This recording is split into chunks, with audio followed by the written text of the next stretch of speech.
Hey there. You're watching the Jessa channel on YouTube. I'm Jessa, and this is the Dwarves. We are playing as Tungdil, who is the hero of our story. And at long last, this abandoned dwarf, who has never seen his dwarven homeland, arrives at Ogre's death. With his companions, the twins, Boendil and Boendil, the Magus, and Dokai, and her companion, Jerun.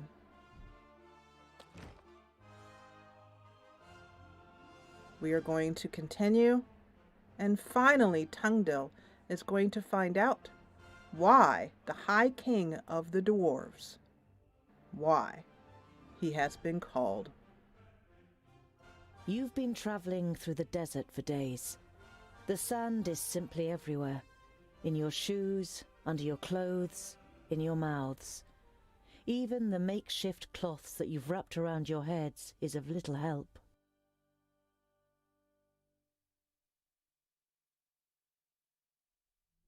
With the last of the energy you can muster, you finally leave the 40-mile-wide sandbar that separated you from Ogre's death. It is as if you've passed through an invisible wall when the raging wind and sand suddenly falls silent.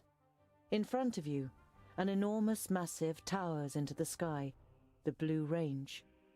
The slopes cast long shadows over Ogre's Death Fortress, which nestles in the spurs of the mountain. Even from this distance it looks impressive, with its 4 defensive terraces, one above the other. The anticipation of entering a real dwarven city for the first time grows with every step, and you feel the power returning to your limbs. You've almost done it.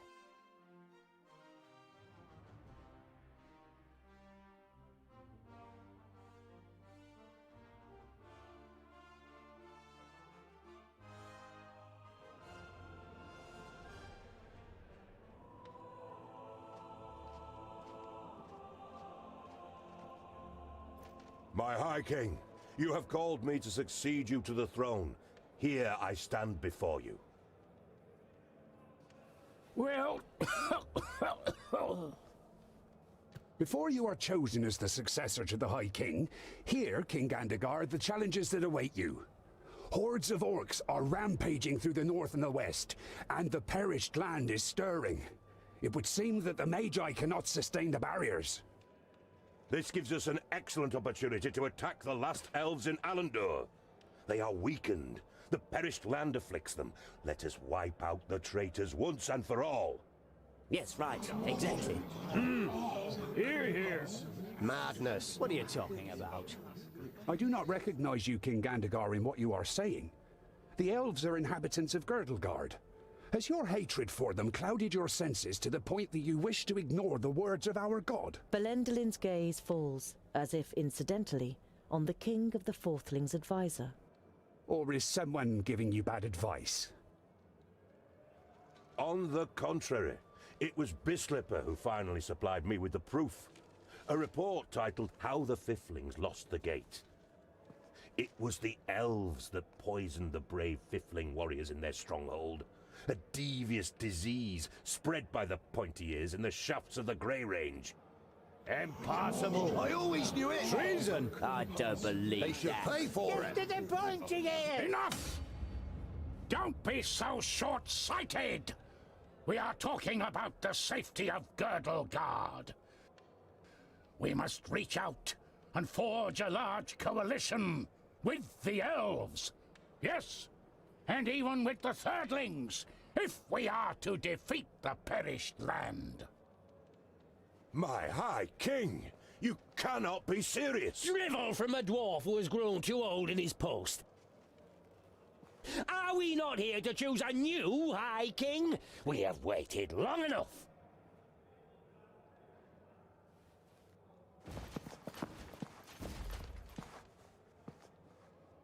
It would seem you will have to wait a little bit longer. The second aspirant has arrived. Our guests must be tired from their long journey. The meeting is adjourned till tomorrow.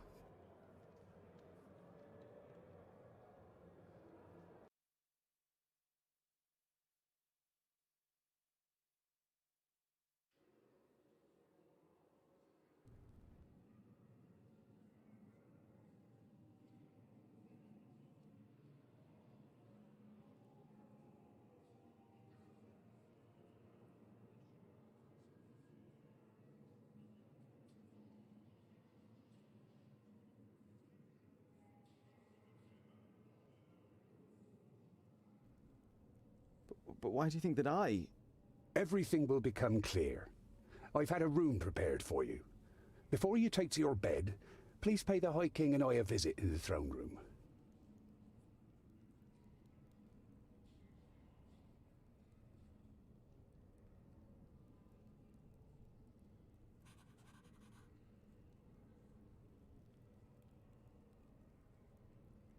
We are home.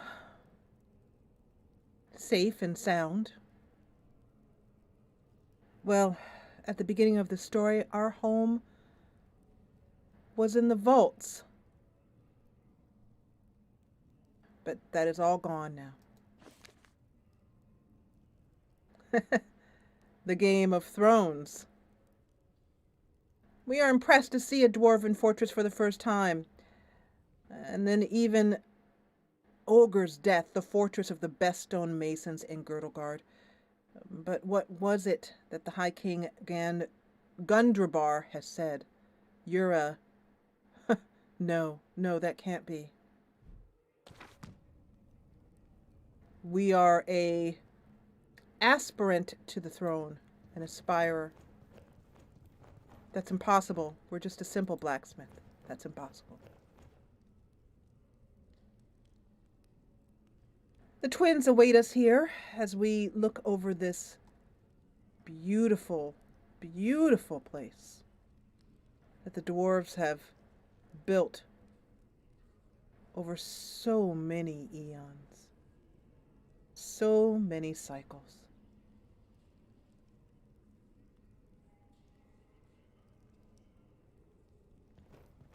Greetings. Ah, Your Highness.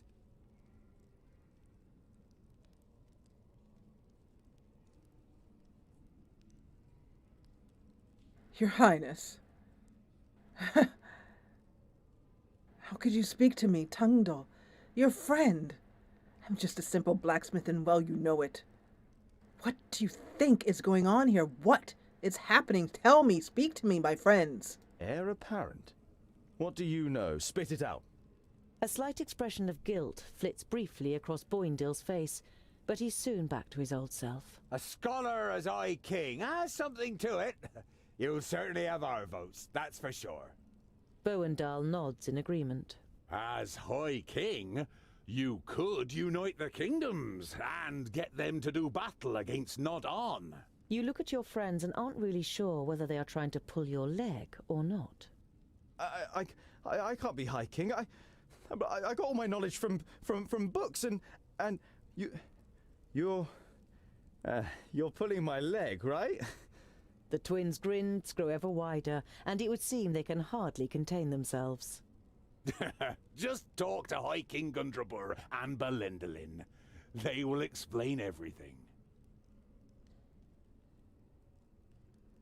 At this point, a little idea begins to form in Tungdil's mind. Could it be that... No. It's impossible. It's impossible. But what if, passing those thoughts from his head, he, hearing the name of High King Grundabar, seems to ask after his health and well-being. High King Gundrabur seems... well... Old? He is ancient, even by Dwarvish standards. He has been old for as long as I can remember. Belendalin has taken care of most matters for dozens of cycles. But Gundrabur always has the final word. His mind is younger than all of ours, I tell ya. Belendelen should become High King. I was there when a runt took his arm. He still managed to kill half a dozen of them afterwards. What fighting spirit! We had to drag him off the battlefield. The law requires that a firstling or a fourthling must be chosen as the new king of all dwarves. And, as the firstlings didn't turn up... So we only have the fourthling king as the other competitor for the throne. Taking a moment to look again at his surroundings, Tungdil murmurs under his breath, "I never thought I would see it with my own eyes. Ogre's death stronghold. Wonder fills his entire face." For the first time, you have the chance to appreciate the beauty of the place. You suddenly forget what you wanted to say. I've never seen such masterful masonry. To be honest, I didn't even know that stone could be worked in such a way. Ha ha ha! The secondlings are the best masons of all the kingdoms. That's how Vracus made us. Well, he made some of us into warriors too. Boandal glances at his brother, and he laughs with satisfaction while looking around the hall himself. I think I'll continue to look around. Don't get lost. And tonight, we will finally drink a lovely dark ale in the glowing anvil. At the thought of some real dwarven dark ale, Tungdil's mouth begins to water. But his curiosity, as always, is insatiable, and he decides to look around.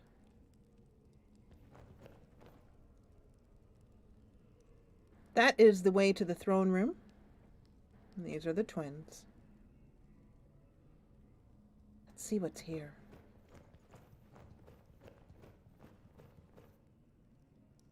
It is a long way down into the depths of Ogre's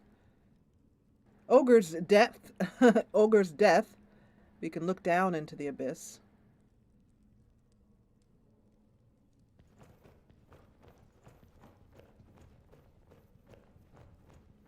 You can't see the bottom.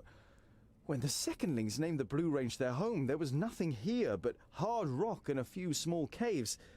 Fantastic. A masterpiece of dwarven engineering.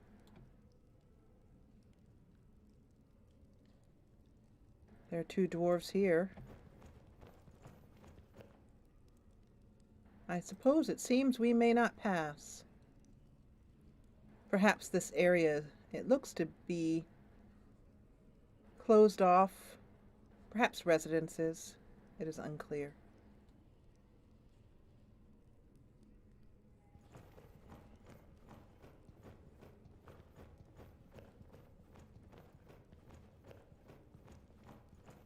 There are stairs downwards.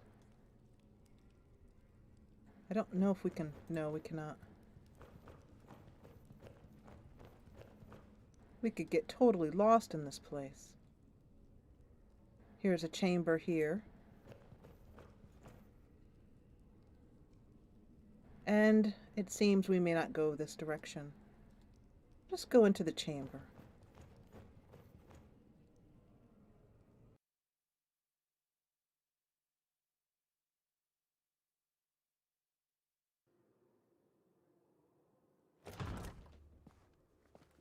Andakai, what is it? I came to return these books to you, Tungdil. Luckily, I was able to make sense of most of it. You observed how the Mager took time to study the books during your escape. They are records from the Outer Lands. They tell of demonic beings from Barren Ground who can take possession of humans and invest them with great power. Immortality, for example? The Mager nods seriously. They speak of an axe forged by the Undergrounders called Keenfire. It is said to have the power to cut through the flesh and bone of the living and completely destroy the demonic spirit deep within their soul.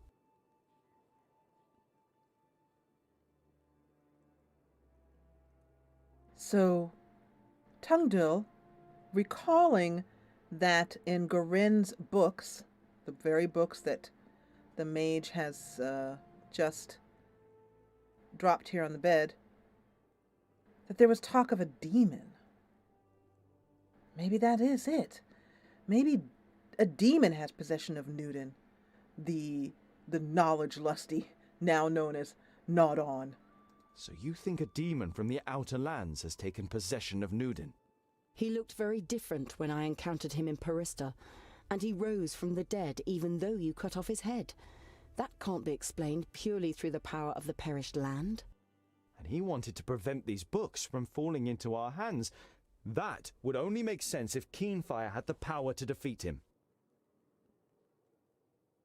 So those books could show where Keenfire is, or how do we find it? But Tungdo can't help to wonder about these outer lands. The Major said she might make her way through the high pass out of Girdlegard. Girdlegard, there we go. And these undergroundlings, could they be some sort of outer land dwarves? Do you know these undergrounders? I have never heard of the Undergrounders, but I've been to the Outer Lands before. It must be terrible. The hordes of Tion have marched from there against our strongholds for thousands of years. It's not as bad as you think. It is certainly safer than a land in which a magus possessed by a demon is on the loose. So it is true. You do believe that a demon is possessing Newton. And then... Therefore it must be Keenfire. It could be our best chance. Our only chance. Where is this Keenfire? I don't know if this weapon was ever forged. It requires rare materials and masterful craftsmanship.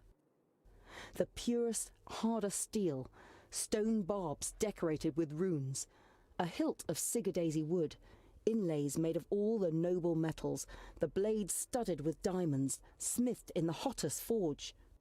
We are dwarves. We have the most talented craftsmen. And you have the Sigurdaisy wood.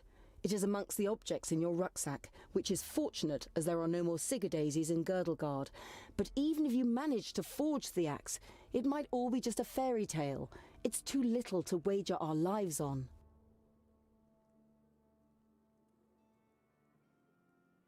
What other hope do we have? Keenfire can be our only chance. He's unkillable any other way. You are the only other mage, and you can't kill him. You have said that he is more powerful than you.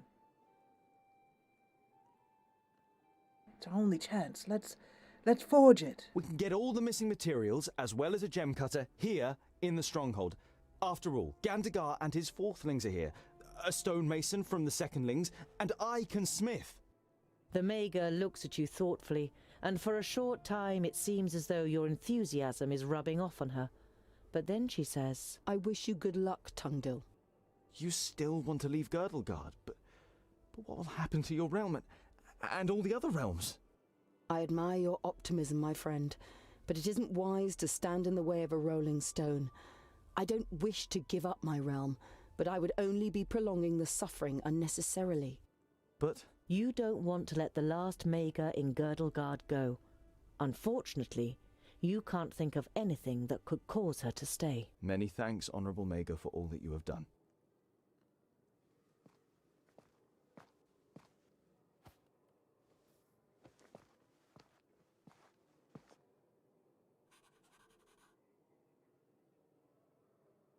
And that's it. She is removed from the party. Keenfire has to be forged anew, and there is no time for, well, for pining and hoping and wishing, or waiting. Let's take a look around the room here. Inside a rucksack. Sigurdaisy wood. Very rare. I guess Lot Yonan wanted it to examine or experiment with.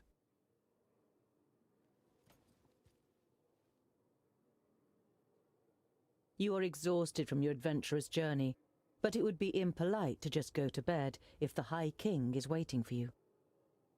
Though I must say it looks very warm under that bear pelt. Garen found an answer to the threat. Keenfire. No matter how difficult it is to forge it, we must do it. We don't know of anything else that could injure a demon. There's a mushroom and cheese platter. I wonder if we've finally gotten used to the taste of dwarven cheese. A variety of cheeses, pickled cave mushrooms, toasted vault moss, and some smoked sausage. Mmm. The intense smell of the cheese makes your mouth begin to water. Well, we'll make a dwarf of him yet.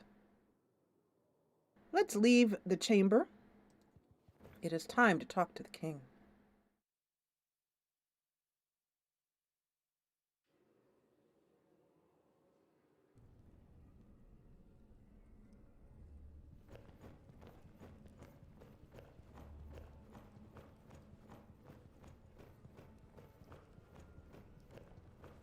We wave at the twins before we pass by.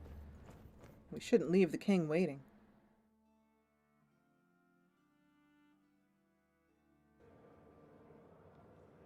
Tungdil, come closer. The power that the old High King radiated when he called the assembly to order has drained away from him. His body is sunken in the throne, but his eyes are alert and interested as he looks at you. The lost son returns to his people. Thank Vracus. Tell us what you learned on your journey. You describe your adventure down to the smallest detail. Neither the king nor his advisor interrupts you.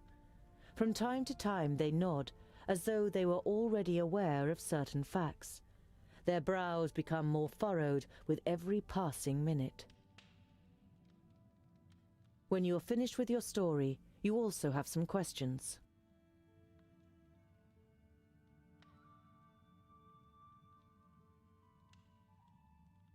Suddenly it all comes bursting out of Tungdil. The questions, the wondering, the little thoughts. I'm a fourthling and an heir to the throne. How? How can that be? I don't want to appear ungrateful, and I'm happy to finally be among my people, but I will not ascend the throne. I hardly know anything about our customs and laws. Everything that I know, I have learned from books that Lot Yonan gave me. There must be more suitable heirs than me. Your announcement honors you. But to be honest, you never had a claim. To stop Gandagar, we had to stall for time. Lot Yonan helped us with our little story. We don't even know if you are a fourthling. The king's advisor misinterprets your unbelieving gaze and quickly adds, We're only being as deceitful as goblins for one solitary reason. To stave off possible harm to our people. You feel as though you've been hit in the stomach. If this is true, not only have you lost your newly found kingdom, but Master Lot Yonan also didn't see it as necessary to inaugurate you in the conspiracy.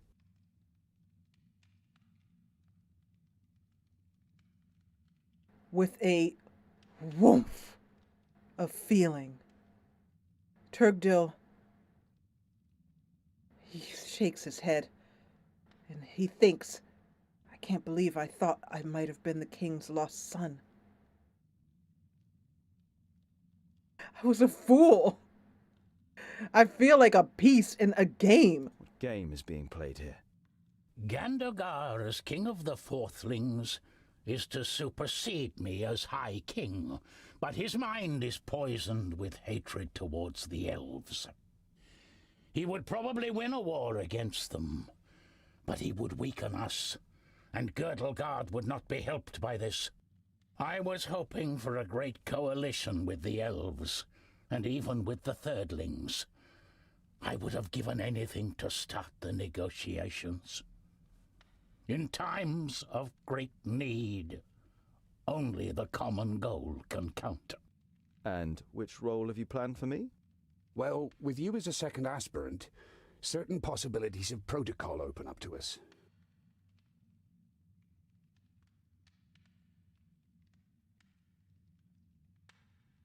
What protocol do you refer to? No one will vote for me. Well, I mean the twins, but no one else. Your plan has a flaw. Even if I were to line up, I couldn't win. No one on the council will vote for me. You don't have to win. Belendalin points to the Steelies in the throne room. It's written in our laws that the High King can oppose an heir if he isn't elected unanimously. He can then demand a duel or a contest in order to determine the winner. Such a contest could take weeks, if not months, and it would win us some time.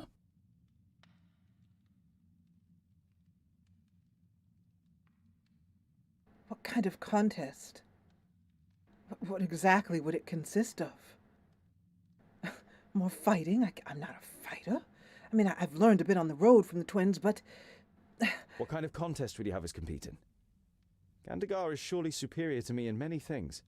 Everyone in the council will write a task on a piece of paper, and from them, the contest will be drawn. And this only once you have made a speech, and have won over as many as possible in the council to your side. The more sympathetic the council is towards you, the higher the chances of a contest that fits your abilities. Speech? You're beginning to like this whole thing less and less. Though... Tungdil wonders, I suppose it would be better than trying to fight him and dying at his blade before I've even spent a night in the halls of my kinsmen. Speaking of which, Gandagar, he's so full of hatred towards the elves. But we are protectors of all the races, and so therefore, well, they are a sort of kin as well. Why? Why is Gandagar so full of hatred towards the elves? His father and brother were murdered by elves. At least that's what's claimed.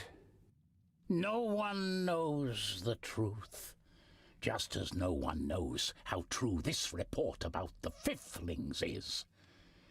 But isn't it strange that this letter has turned up now, just when it can play into the hands of the elf-haters? Many dwarves' hatred towards the elves is great, perhaps even greater than their honesty. In that case, if his word cannot be trusted, then he would be a terrible High King. I understand why you want to prevent a High King Gandagar. He would be blind to our real problems. Gandagar's only liability is that he lets Bislipper whisper dark thoughts in his ear. The advisor is the problem, not the king. A problem that I am fortunate enough not to have. The High King smiles weakly at his advisor. Gandagar is a good dwarf and a good king, and I am certain he could also be a good High King if he was free of Bislipper's lies and false advice.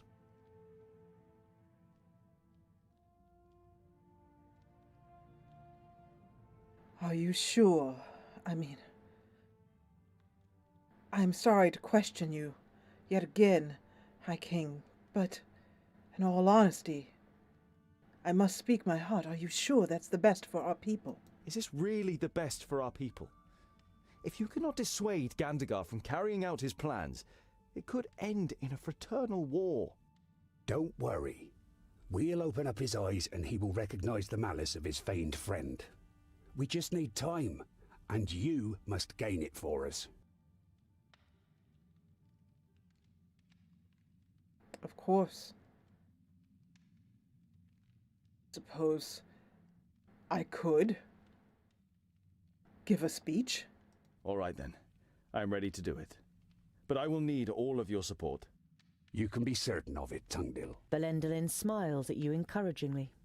You say Andakai may have found a way to defeat Nodon, and she suspects that the Magus is possessed by a demon from the outer lands. It may be possible to kill this demon with an axe called Keenfire. I have commissioned armor that is worthy of a prince. It will be delivered to your chamber by sunrise. You say goodbye with a queasy feeling in your stomach. You always thought that you were articulate, but the prospect of having to make a speech in front of the large council doesn't exactly fill you with elation.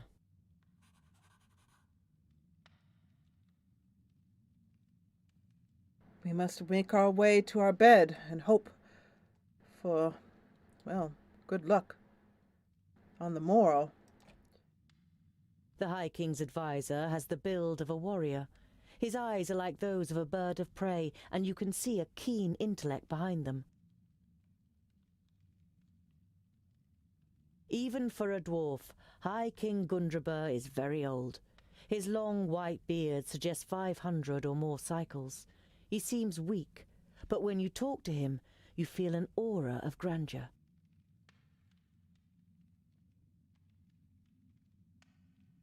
Tungdil looks up at the god of the dwarves, the creator of the dwarves, Vracus.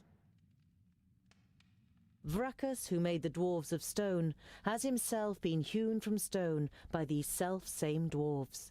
A masterly piece of work, like one of which only the masons of the secondlings can still accomplish today.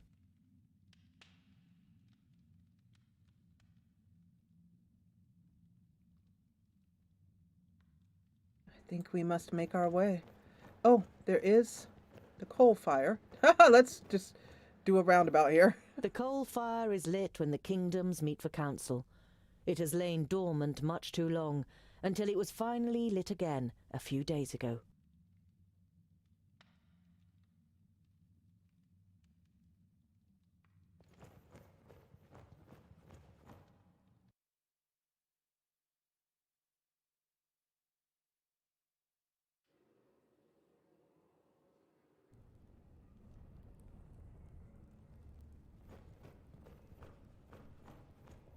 The twins are here. Let's see if they have anything to say about the developments. Ah, Tungdil, what is it?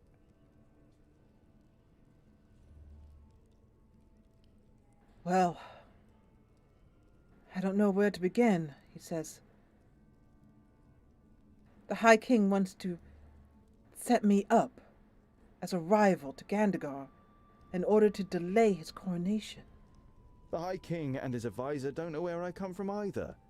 But they only want to use me to delay Gandagar's coronation and ultimately prevent war with the elves. Whatever happens, we will stand by your side, Scholar. You're not sure whether the moral support of your friends will be much use in a contest with Gandagar, but it feels good not having to go through the whole thing on your own.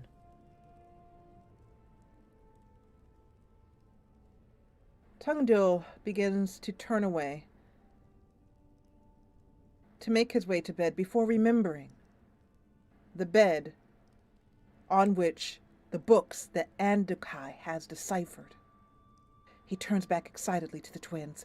Andokai has deciphered the books. Andokai deciphered what was written in the books that Garen wanted to send to Turga the Fairfaced. They tell of a demonic threat from the Outer Lands and how it can be stopped. Nudin cannot be killed by normal weapons, but Undergrounders have developed a weapon that might be able to do it. Keenfire. Undergrounders? What's that supposed to mean? You shrug your shoulders. Maybe there are dwarves in the Outlands too. Either way, they have described how this magical weapon can be made. If it's got anything to do with magic, the weapon cannot be dwarfish. We shouldn't go anywhere near it. Nudin fears the books. I believe that Keenfire is our best chance of stopping him. I think I'll continue to look around. Don't get lost. And tonight, we will finally drink a lovely dark ale in the glowing anvil.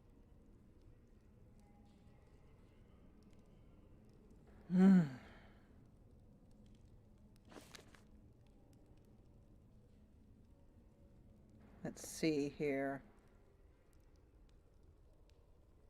Okay, let's go back here.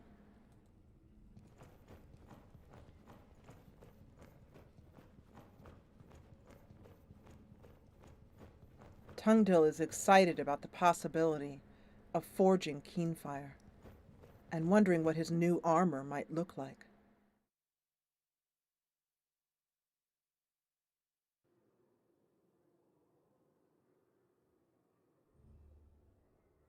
I believe it is finally time for bed. But not before munching down on a bit of that wonderful dwarven cheese. It's so good and so filling. He can't believe he ever disliked the taste. You are looking forward to the first proper bed for weeks. I don't think there's anything else to see. Let's just make triple sure, though. Yeah, I think we've seen everything. You are looking forward to the first proper bed for weeks. You undress and lie down. Before you know it, your eyes close and you fall asleep. When your new armor is brought to you the next morning, you can hardly believe your eyes. However, as a smith, you can't stand the fact that you haven't contributed anything to it, and decide to add some inlays.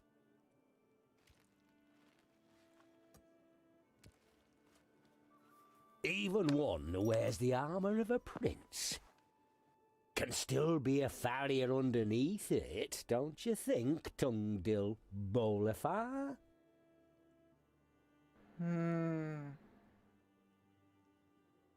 The advisor to the king of the fourthlings. A devious man, like a snake. Tungdil takes an immediate dislike to him. He has a funny, oily smell about him. His beard reeks of whatever it is he puts in it. What are you doing here? What are you doing in here? Ignoring your question, Bislipur eyes you very exactly before he speaks. So, you want to be one of our kingdom? A foundling brought up by a wizard? One wouldn't think it possible. And I don't think it possible either. There is no proof of your origin, and Gandagar's the council on his side. Why don't you spare yourself the disgrace and just not turn up in front of the council? Put your scheme to bed, and we will take you into our kingdom. We will give you everything you need your whole life long. In exchange, you support Gandagar instead of challenging him.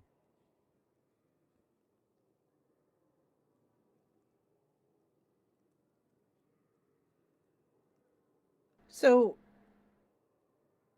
this is a direct confrontation and information that he got from the king. I feel like Tungdil would not say that. He felt like he got that information in quiet, in confidence.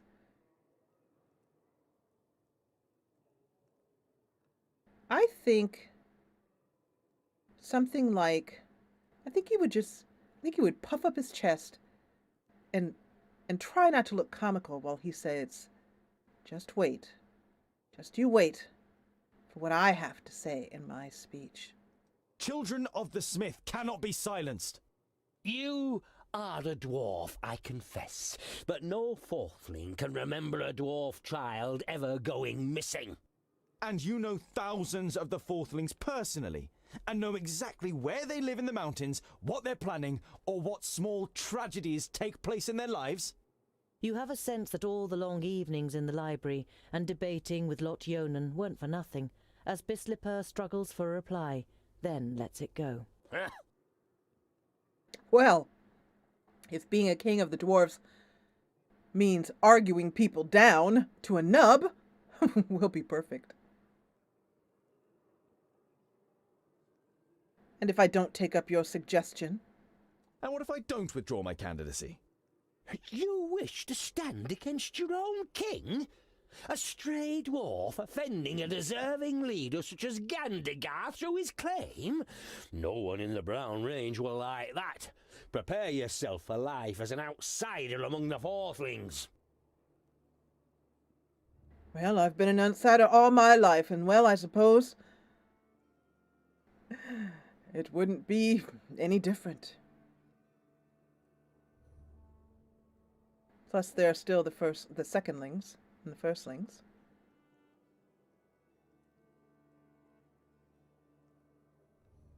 I don't think he's going to mention that. We have nothing more to talk about. You have had enough of this dwarf. He makes you feel uneasy, or worse still. Get out! A humanized bastard will not issue me orders. Know your place, false dwarf.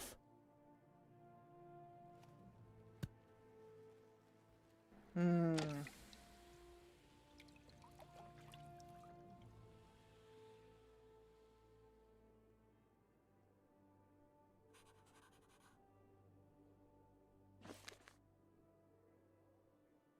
In the Game of Thrones, Bisselber threatened us. He pushed you against a skillet with liquid gold, so that a splash of it has burned into the back of our hand. Tungdill Golden Hand. Oh.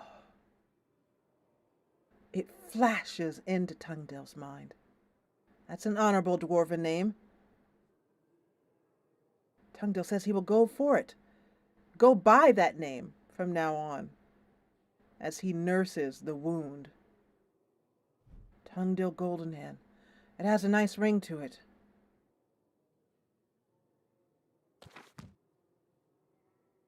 Well. Some of the gold has left a coin-sized mark on the back of your hand. It hurts, but you like the idea that a bit of the metal you love is now part of you. How appropriate. How absolutely appropriate, since we have spent this whole entire playthrough getting as much gold as we could. The armor has been made by a master. Over the chainmail is steel plate, alloyed with gold in many places, which certainly appeals to you. There are also several decorative elements made of stone to honor its origin in the kingdom of the best stonemasons. You had just finished setting the last inlay, the seal of Lot Yonan, who brought you up and is gone, when Bislipper interrupted you. Not only is it worthy of a king and fits me like a glove, but it should also offer me additional protection in battle.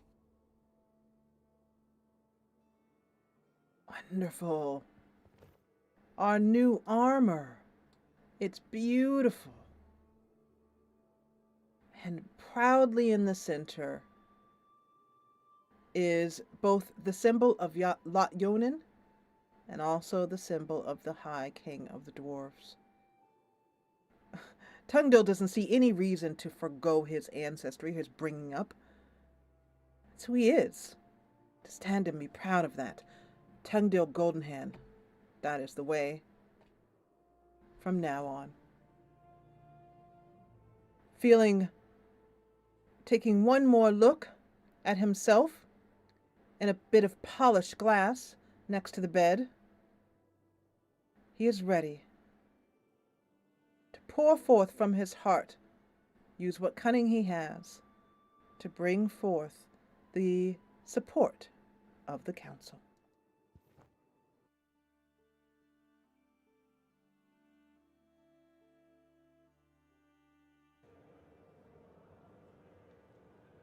That is why I, too, lodge a claim to the throne and why I think I am the more capable heir. Thank you for your speech, Tungdill Bolafar. The council may now ask questions.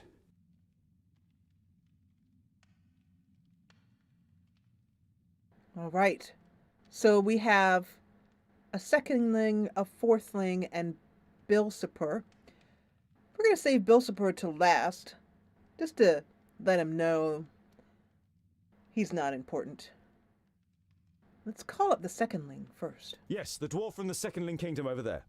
You say that a war against the elves would be madness. But how can such a young dwarf as you judge that? You've hardly seen anything of the world, has he?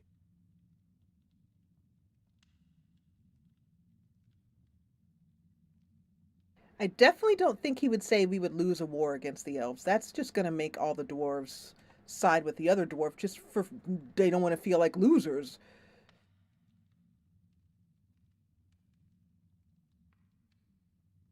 I think this is what he would say. It is our duty to protect Girdlegard, including the elves. It is true. There is much that I only know from books. But it is written that it is our duty to defend and protect Girdlegard, and that includes the elves. And don't the elves have the same enemy as we do? They could stand by us in battle, Why should we play into the hands of the enemy by attacking them rather than working against the enemy together? That is true. He's right. The words of a clever warrior. But the pointy ears hate us, and we hate them too. What is it they say again? My enemy's enemy is my friend. That is true. The king, sitting on his throne, slowly nods his head in approval, which is not missed by some of the council members. Let's talk to the fourthling. Yes? Your question? Just so I get this right, you want to forge a weapon that is described in a book of fairy tales from the perished land to kill a demon that none of us has ever seen? I have most definitely seen it. Goimgar, Yellow Belly, Shimmerbeard.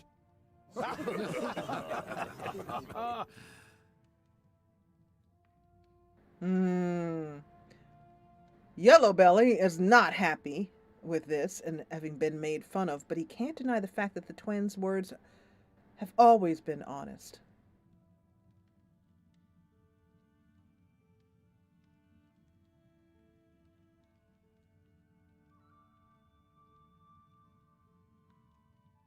I'm wondering if they would be more impressed with Maga's word, the Maga.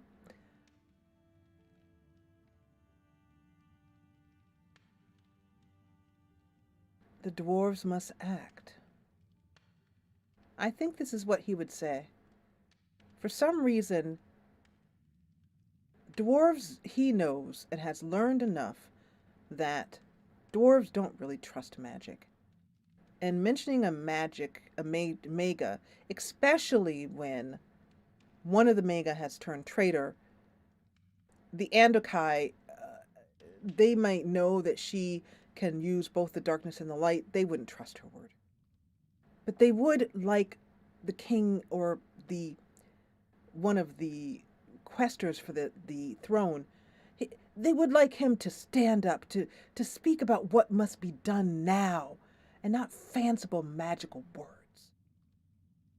The fact is, he calls out, our problems won't solve themselves. We must act.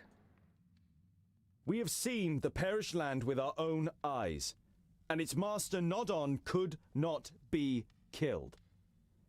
Many have died for the books in which it is written how Keenfire can be made, and the Magus did all he could to get his hands on the two halves made of Sigurd Daisy wood.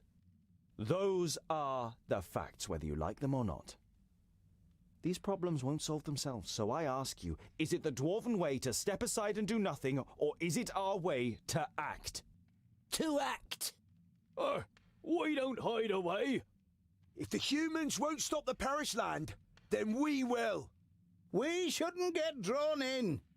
Let's show the Magus the strength of the dwarves. Smiling, but dreading this last questioner, he calls up Bilsipur, wondering what trickery he might have up his sleeve. Bilsipur? Nothing you say will convince anyone here. You didn't grow up amongst us, and no one knows if you really are a fourthling. I do not believe there has ever been a more unworthy heir to the throne of the High King. You are just wasting our time.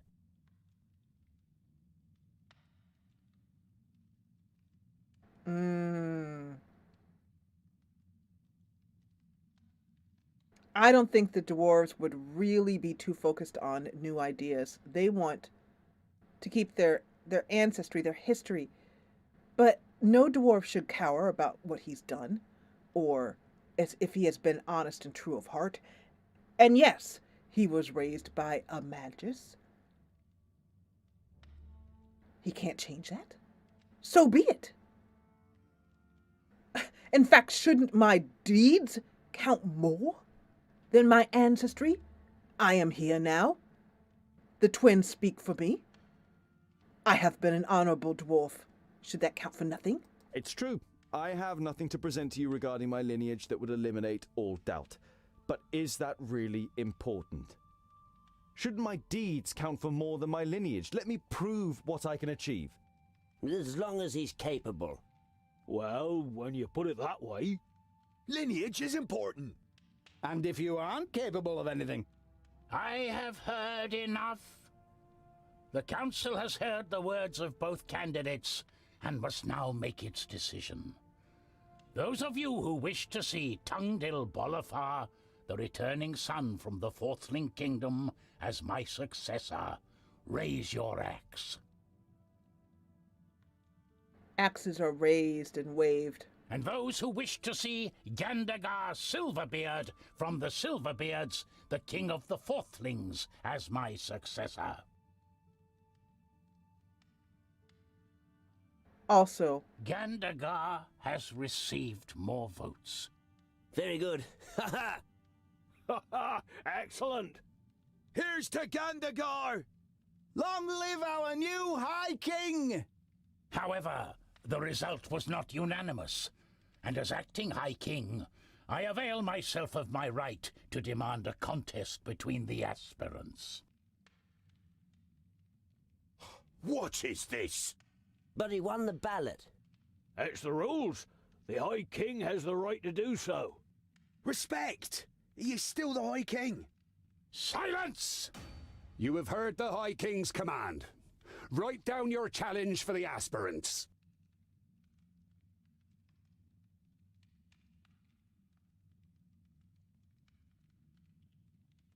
Are you ready? The one that masters this task first will become the High King. It is an expedition. The trial is to lead a group to forge the axe Keenfire in the Grey Range, which can then be used to fight against the Magus Nod-On. Ah. An expedition into the perished land? Ha ha! Brilliant! You can't be serious.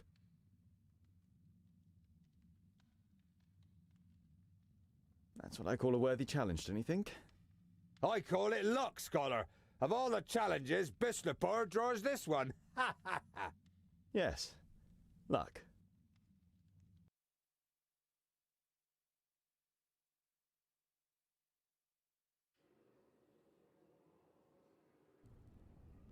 But, my king, don't demand this of me. Why me, of all people? You are one of my best gem cutters, and I promise to support him. It should be a fair contest. Or should I break my word just because of you? But... You will go, Goimgar Shimmerbeard. Do not put us to shame. Follow Tungdil's instructions. Go, and come back in good health. And with that, our group is complete. Who have you chosen as Mason?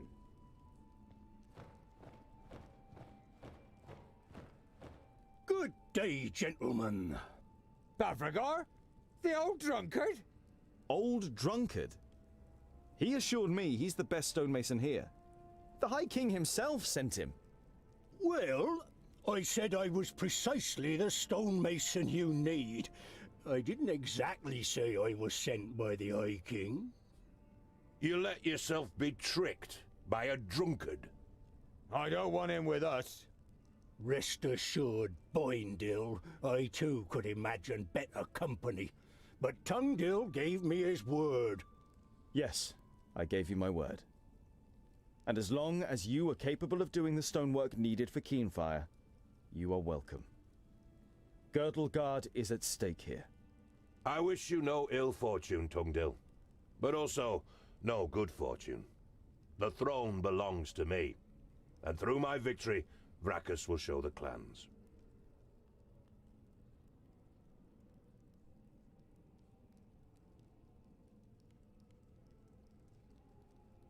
The task is clear to the contenders? The first to forge Keenfire and bring it back here has proven his abilities and will be our new High King to lead us in battle against Nod-On. It will take months to complete the task. The journey to the Fiflings alone is a long and dangerous business. Dangerous, yes, but not necessarily long. Do you know the old tunnel system that connects the Dwarven kingdoms? Tunnels are all well and good, But why should we get there so much quicker under the ground than over it? A knowing smile plays on the mouth of the advisor. Well,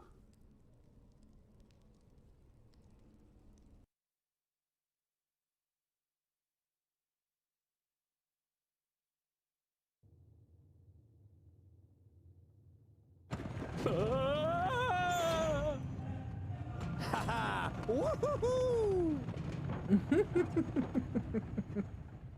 Pretty impressive what our forefathers achieved here, isn't it? The kingdoms all work together. If we do the same, nothing is impossible. Here, here. A mining cart. How wonderful is that? Of course. So, we're going to get through this conversation quickly so I don't go completely dizzy while they travel. You tricked me in order to come on this trip, says Tungdil. Why were you so set on coming with us? I still don't understand why you tricked me and why you were so set on coming with us. I have been the Master of Stone for more than 200 sun cycles. My work is admired all over Girdlegard. There has never been a better secondling mason than me. But today, I don't want to be remembered as a drunkard with the chisel trembling in my hand, but as Bavragor Amethyst, undefeated Master of Stone who brought keen fire to life. One last masterpiece. Fair enough. But what went on between you and Boendil?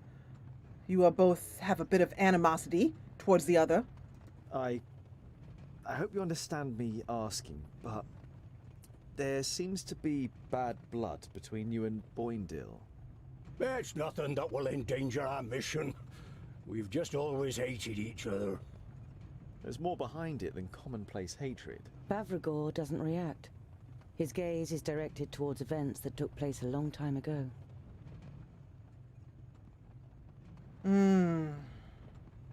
Perhaps we will find more answers as we travel. You should stop drinking. At least so much. We'll kill you one of these days, and we need you alive. You really should rein in your drinking. We need you in good shape. There are some who say I'm only the master of beer and not the master of stone anymore. But don't worry, I haven't forgotten. I can't forget, no matter how much I drink. I wonder why we haven't seen any sign of Gandagar recently. Perhaps they took a wrong turn somewhere. I'm sure we'll reach the Fifthling Kingdom before them.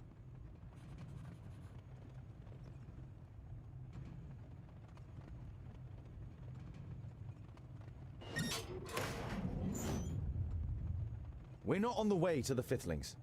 We're Woo! on the way to the Firstlings. We're probably already under the land of the Custodian. The Firstlings? Why?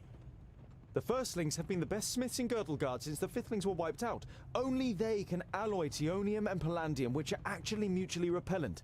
Anyway, we could use all the help we can get in the battle against Nodon, and...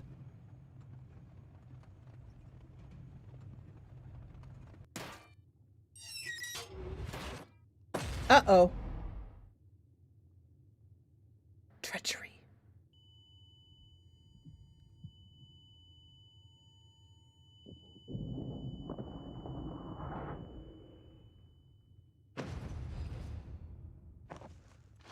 Damn. Goimgar.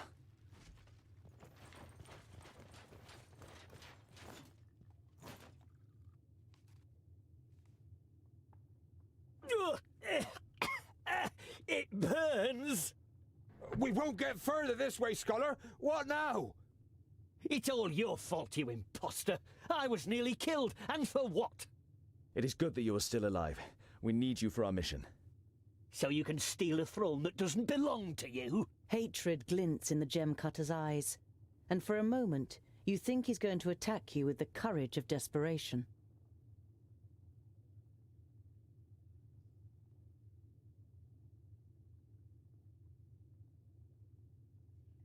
This is about Gildogard, not the title of High King.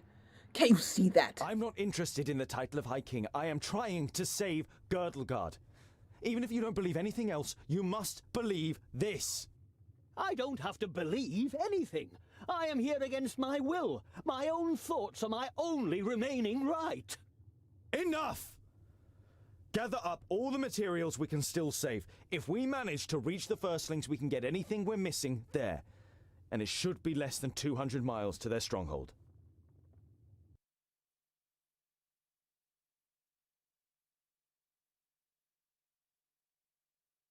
After you have gathered together the materials, you begin to search for a way out. And after a sweaty climb, you reach a door adorned with runes. From here, you enter a large cave with a waterfall covering a sun-drenched opening. You walk through the waterfall one after another, and after the unintentional shower, you find yourselves in Wayan, near the enchanted realm of Oramira. You find yourselves on a plateau, and the river which falls as a waterfall here hides the entrance to the underground rail network. It then flows past a forest, behind which you can see a wall and tiled roofs. You check the map. That must be Mithridatia. We'll go through the forest to the city and see if we can refresh our supplies and buy some ponies. So, we now have some level ups possibly, but Bavragar here, Goimgar, let's find out what they're about.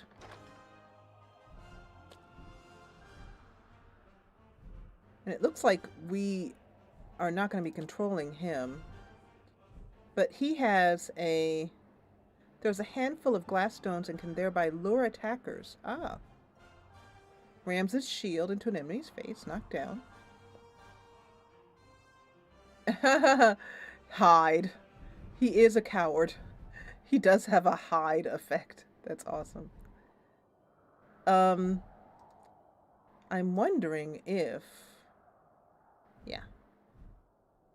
I wanted to make sure that the mage did not take the items that we had assigned to her. He has Cleave and Mighty Blow. He always starts a battle with 80% health. Interesting. Injuries don't reduce his health.